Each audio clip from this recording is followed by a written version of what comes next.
नमस्कार दोस्तों। आज हम बात करेंगे 8वें वेतन आयोग के बारे में। जी हाँ दोस्तों, आखिर ये 8वां वेतन आयोग है क्या?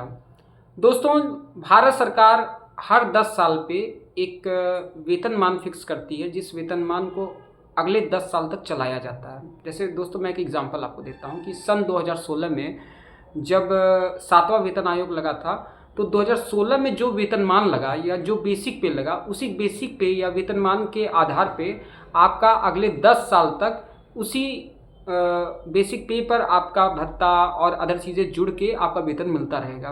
तो दोस्तों देखिए, ये लगभग 10 साल के बाद इसमें एक सुधार होता है।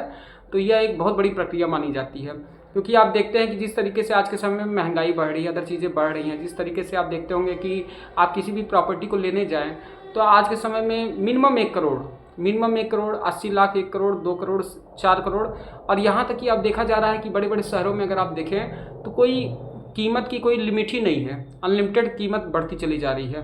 तो इसलिए क्या होता है कि हर 10 साल पे भारत सरकार के द्वारा एक बेसिक पे निर्धारित किया जाता है कि अगले 10 साल तक हम किस पे वेतन देंगे। तो 2016 के बाद 2026 में 1 जनवरी 2026 से 8वें वेतन आयोग की शुरुआत होगी, 8वां वेतनमान लगेगा। तो अब देखना है कि 8वें वेतनमान में किस तरीके से वेतन लगेगा। दोस्तों, एक होता है फिटमेंट फैक्टर। फिटमेंट फैक्टर एक गुणांक होता है, मतलब एक फैक्टर होता है। जैसे मान लीजिए कि अगर 2016 में देखा जाए तो 2.5 रखा गया था फिटमेंट फैक्टर को, लगभग 2.5 के करीब रखा गया था। लेकिन अब की बार यह अनुमान लगाया जा रहा है कि फिटमेंट फैक्टर जो होगा वह 2 के करीब होगा। जैसे मैं आपको एक एग्जाम्पल देता हूँ। मान लीजिए आपका जो बेसिक पे है वो 25,000 रुपये है, तो अगर फिटमेंट फैक्टर जो होगा वो 2 के करीब होगा तो आपका बेसिक पे जो होगा वो 50,000 हो जाएगा। बात समझ आई?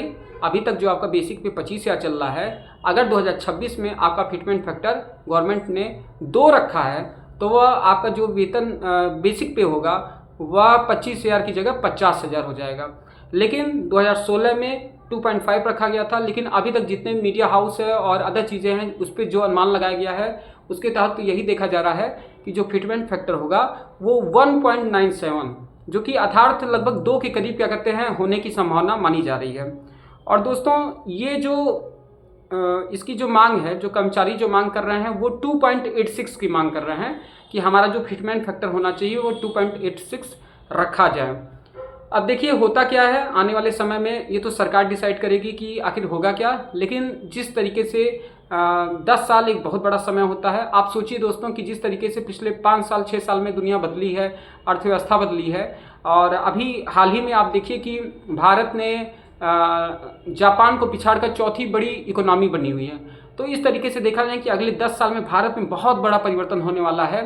आप देख रहे होंगे कि आप शहरों में जाकर देखें तो बिल्कुल जो स्ट्रक्चर है शहरों का वो बिल्कुल बदल चुका है। आपको शहरों में ज़मीन मिलनी बहुत मुश्किल हो गई है, और महंगाई इस कदर बढ़ गई है कि आपके लिए सरकारी नौकरी के द्वारा जो वेतन मिलता है उसमें जीवन जीना लगभग असंभव हो गया है।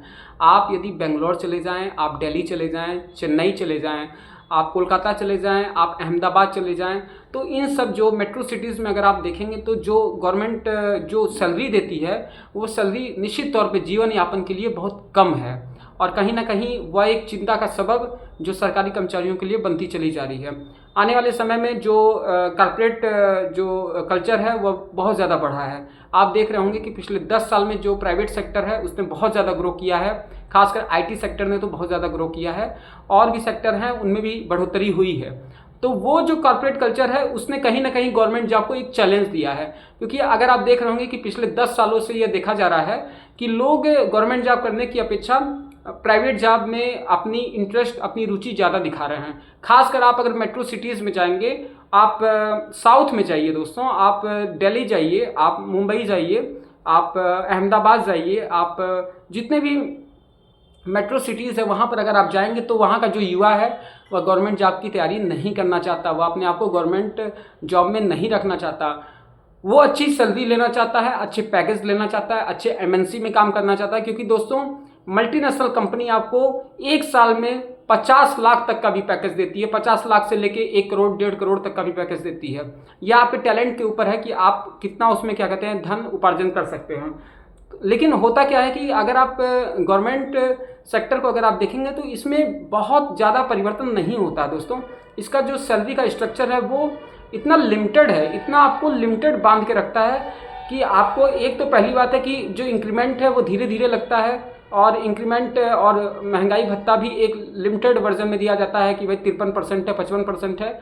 और जहाँ तक बात रही कि 10 साल में आपका बेसिक पे मतलब डिज़ाइन किया जाता है, तो आप सोचिए कि जहाँ पर आपको 10 साल का वेट करना पड़ा, वहीं पर प्राइवेट सेक्टर में उसकी कोई लिमिट ही नहीं है कि वो कहाँ तक आपको दे देगा, कितना आपको वेतन दे देगा, कितना आपको भत्ता दे देगा। अगर आप किसी एमएनसी के वेतन भत्ता और अदर चीज़ों को अगर आप गवर्नमेंट से तुलना करेंगे तो निश्चित तौर पे आपको दिखेगा कि जो प्राइवेट सेक्टर है वो बहुत ज़्यादा आगे है। अभी मैं आपको एक एग्जांपल देना चाहूँगा कि जो एसबीआई है, स्टेट बैंक ऑफ इंडिया, उसके जो सीईओ थे वो जब रिटायर हुए तो उनसे इंटरव्यू लिया गया, तो उन्होंने बताया कि मैंने एसबीआई में जो काम किया उन्हें कहीं ना कहीं इस चीज़ का पश्चाताप है। अब आप सोचिए कि इतने बड़े लेवल पर बैठ के जो इंसान अपने आप को पश्चाताप कर रहा है, वह यह कह रहा है कि मैं एसबीआई का हेड होने के बावजूद कहीं ना कहीं मैं जो ज़िंदगी देखा, जो मुंबई के पॉश इलाके में जो मैंने लाइफ देखी, उसमें मैं मानता हूं कि मुझे उस एवज में कुछ नहीं मिला। जबकि दोस्तों उनका वेतन कितना भी कम होगा तो 5 लाख रुपए होगा।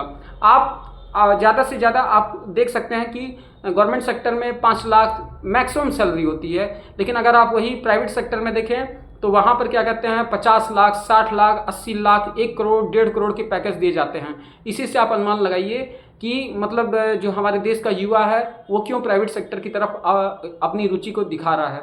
इसी के साथ मैं अपनी बाड़ी को विराम देता हूँ और आगे जो भी इससे रिलेटेड 8वें पे कमीशन से रिलेटेड चीज़ें होंगी मैं वो आपके सामने लेके आने की कोशिश करूँगा। इसी के साथ मैं अपनी बाड़ी को विराम देता हूँ। जय हिंद, जय भारत, जय मातृभूमि।